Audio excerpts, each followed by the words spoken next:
Evet sevgili arkadaşlar, bir sonraki atın hareketleriyle devam ediyoruz. Atlarımız arkadaşlar L harfi şeklinde hareket eder ya da bir düz bir çapraz olarak hareket edebilir diyebiliriz. Şu an ekranda görünen arkadaşlar diyagramda atımız L harfini çizecek şekilde hareket ediyor ve dikkatinizi çekmek isterim arkadaşlar. Şu an atımız bulunduğu kare beyaz renkli ve gittiği kare ise gidebildiği kare ise hepsi siyahtır arkadaşlar. Yani koyu renkli karelerdir. Lütfen bunlara da dikkat edin. Yani atımız beyaz karede ise tehdit ettiği ya da kontrol ettiği kareler siyah olacaktır. Şimdi ise atın hareketi ile ilgili ufak alıştırmalarımıza başlayalım. Burada bu diyagramda arkadaşlar beyaz at kaç kareye gidebilir diye sormuşuz. Atlar arkadaşlar tahtanın orta ya da merkez karelerine yakın haldeyken gidebileceği kare sayısı genelde 8'dir. İsterseniz buradaki bu diyagramdaki atın gidebileceği kare sayısını sayalım.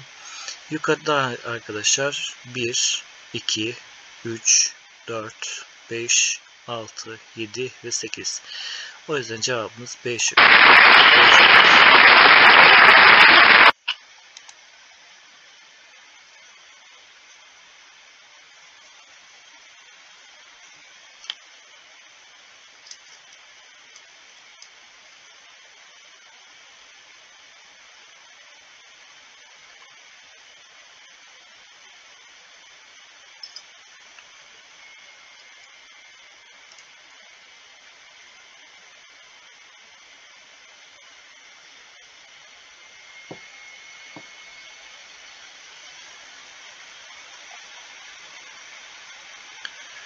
Evet arkadaşlar toplam 8 kareye gidiyor diyebiliriz.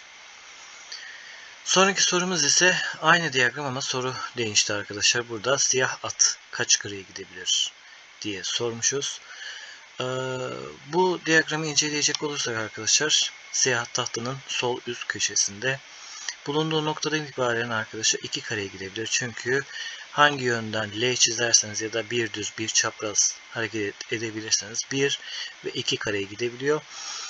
Bu da arkadaşlar size atların tahtanın kenarlarındayken kontrol ettiği kare sayısı az, tahtanın merkezine doğru yakın yerlerde ise arkadaşlar kontrol ettiği kare sayısının fazla olduğunu söyleyebilirsiniz.